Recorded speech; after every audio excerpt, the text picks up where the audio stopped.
नमस्कार, मैं बबीता कुमारी, assistant professor BEd department, महिला कॉलेज चाईबासा।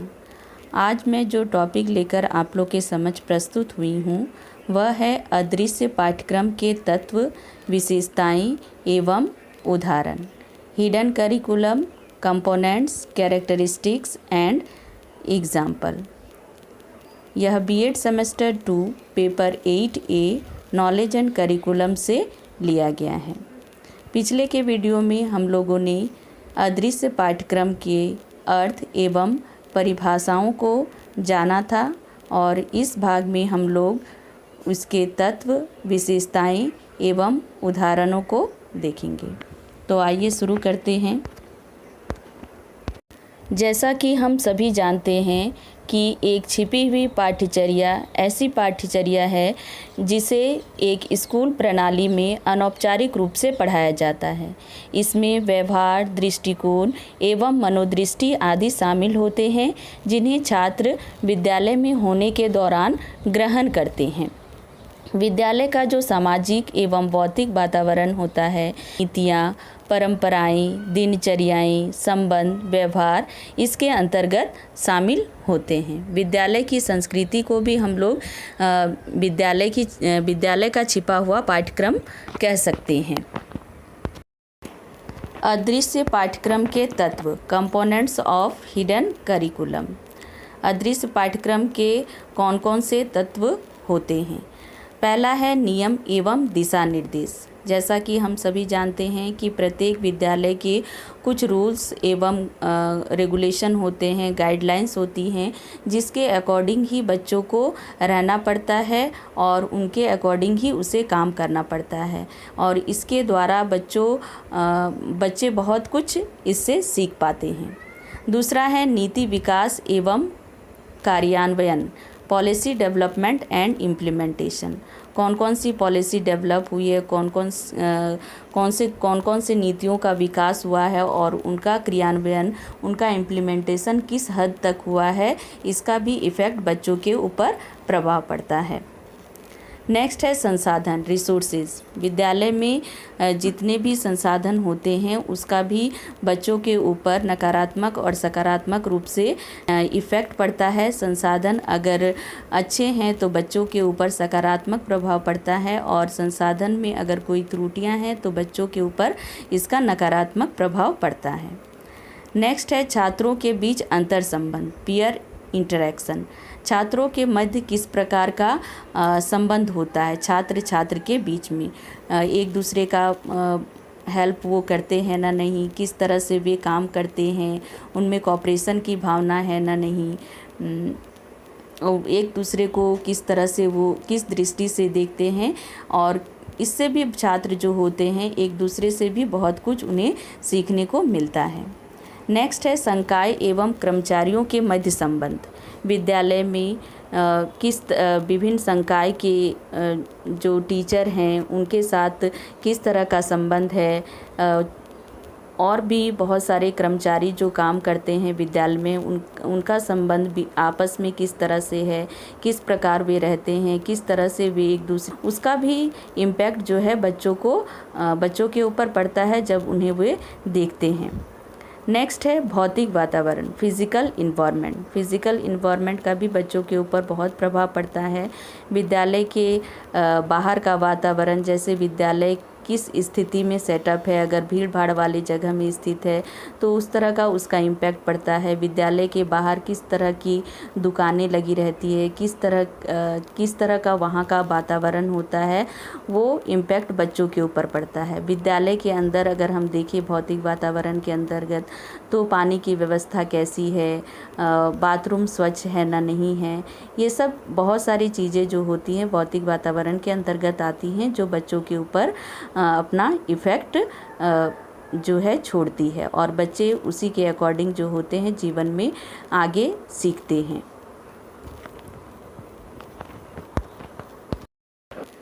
अब हम अदृश्य पाठ्यक्रम की विशेषताओं से परिचित होंगे। Characteristics of hidden curriculum. पहली विशेषता है अदृश्य पाठ्यक्रम के अध्यायों को औपचारिक रूप से पाठ योजना के अंतर्गत नहीं पढ़ाया जाता है। The hidden curriculum lessons that are not formally taught in the lesson plan. कहने का आशय यह है कि अदृश्य पाठ्यक्रम जो होता है यह जिस तरह से फॉर्मल एजुकेशन में पाठों को लेसन प्लान के अंतर्गत पढ़ाया जाता है, उसके अनुसार पढ़ाया जाता है, इसमें इस तरह का कोई चीज़ नहीं होता है। इसे योजनाबद्ध तरीके से नहीं पढ़ाया जाता है। विद्यालय में जो होते हैं बच्चे टीचर से, वहाँ के वातावरण से अपने आप सीखते हैं। नंबर 2 है, यह मुख्यतः व्यवहार एवं मूल्यों की व्याख्या करता है। It usually deals with values and behaviour. Number 3 है, यह छात्रों के व्यक्तिगत विकास पर बल देता है। This will enhance student personal growth. विद्यालय में रहते हुए बालक जो हैं बहुत तरह के अच्छे बिहेवियर्स सीखते हैं, वैल्यूज़ सीखते हैं, मोरल वैल्यूज़ सीखते हैं, जिसके द्वारा छात्रों का जो व्यक्तिगत विकास होता है वो इन्हेंस होता है। नेक्स्ट जो विशेषता है वह है, इसके द्वारा छात्रों को कुछ आदर्श, मानक, प्रतिमान या मानदंडों को सिखाया जाता है। It is basically norms that are being taught. Number 5 है, इसके द्वारा विश्वासों एवं मूल्यों का हस्तांतरण किया जाता है। It transmits beliefs and values. शिक्षक जो होते हैं छात्रों के अंदर कुछ विश्वास और कुछ मूल्यों को अपने द्वारा बच्चों तक हस्तांतरित करते हैं। नंबर 6 है, इसमें शिक्षण अनुभव के दोनों रूप शामिल होते हैं, सकारात्मक एवं नकारात्मक। It consist of learning experiences both negative and positive. सीखने के दौरान बालक जो होता है सकारात्मक चीज़ों को भी ग्रहण करता है और नकारात्मक चीज़ों के को भी ग्रहण करता है। ये डिपेंड करता है बच्चे के ऊपर कि वह किस वे में जो लर्निंग जो एक्सपीरियंसेस है उसको एक्सेप्ट कर रहा है। अगली जो विशेषता है अदृश्य पाठ्यक्रम की कि यह बहुत सारे कारकों पर आधारित होता है, जैसे सामाजिक, मानव विकास, सीखने की प्रकृति एवं ज्ञान की प्रकृति। Determined by factors social, human development, nature of learning and nature of knowledge. Next है व्यक्तिगत विभिन्नता पर आधारित। अदृश्य पाठ्यक्रम जो है यह व्यक्तिगत विभिन्नता पर आधारित होती है। जैसे कि एक टीचर है, अगर टीचर है तो सभी बच्चों को वह एक तरीके से नहीं सिखा सकता है।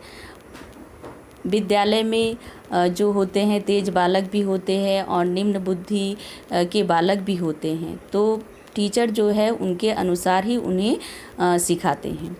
नंबर 9 है विद्यालय के अंदर तथा विद्यालय के बाहर सीखना। इस तरह के पाठ्यक्रम में विद्यार्थी न केवल विद्यालय के अंदर ही सीखता है बल्कि विद्यालय के बाहर भी व्यवहारों और मूल्यों को सीखता है। अगली जो विशेषता है हमारी वह है कि यह एक शिक्षकों का उपकरण है जिसके माध्यम द्वारा बच्चों के व्यवहार में वांछनीय परिवर्तन किए जाते हैं। It is a tool for teacher though he change the desired behavior of the student।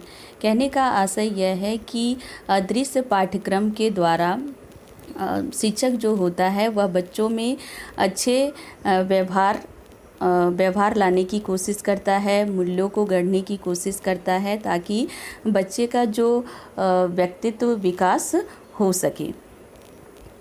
Number 11 है अनौपचारिक स्वीकृति। इस तरह का पाठ्यक्रम को अनौपचारिक स्वीकृति मिली हुई होती है। जिस तरह से फॉर्मल करिकुलम में लिखित रहता है कि, लेकिन इस प्रकार के पाठ्यक्रम का कोई लिखित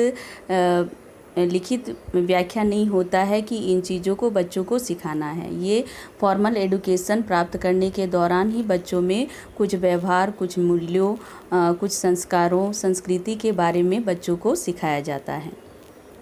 नंबर 12 है अप्रत्यक्ष रूप से संचालन, ऑपरेट इनडायरेक्टली। इसका जो संचालन होता है इनडायरेक्ट वे में होता है। जैसे कक्षा के दौरान वह बच्चा अगर फॉर्मल करिकुलम को सीख रहा है, मतलब कोई भी पाठ को अगर सीख रहा है, कक्षा के दौरान अगर शिक्षक पढ़ाते हुए बच्चों में कुछ ऐसे व्यवहार देखता है जिसे उसे नहीं करना चाहिए कक्षा के अंदर, तो बच्चे को उसी क्रम में उसी समय ही बच्चे को बताया जाता है कि किस प्रकार बैठना है, किस तरह से व्यवहार करना है कक्षा में। तो इसका जो संचालन है इनडायरेक्ट वे में होता है। परीक्षा का अभाव, इस तरह के करिकुलम में कोई भी परीक्षा नहीं ली जाती है, इसमें परीक्षा का अभाव होता है। अगली जो विशेषता है वह है सामान्य एवं अदृश्य पाठ्यक्रम का साथ साथ संचालन। अभी ही जैसे मैंने कहा कि जो फॉर्मल करिकुलम के दौरान ही इनडायरेक्ट वे में अदृश्य पाठ्यक्रम को ऑपरेट किया जाता है। Formal and hidden curriculum are conducted together. Number 15 है, इसे विश्वसनीय, लचीला एवं वैध होना चाहिए। हिडन करिकुलम को विश्वसनीय होना चाहिए कि जो भी बच्चों में को सिखाया जा रहा है उनके व्यवहार में परिवर्तन लाएगा, मूल्यों में वृद्धि होगी और अच्छी अच्छी बातों को वो सीखेंगे। फ्लेक्सिबल होना चाहिए, समय के अनुसार, बच्चों के अनुसार उसे उस प्रकार का ज्ञान दिया जाना चाहिए और वैलिड होना चाहिए। नंबर 16 है, यह छात्रों के मानसिक स्तर एवं रुचि के अनुसार होता है। It is according to mental level and interest of the student. कहने का आशय यह है कि कोई भी चीज़ अगर बच्चा सीख रहा है, समझ रहा है, तो अपने मेंटल लेवल तक ही उसको सीखता है और अपने इंटरेस्ट के अनुसार ही सीखता है उसे।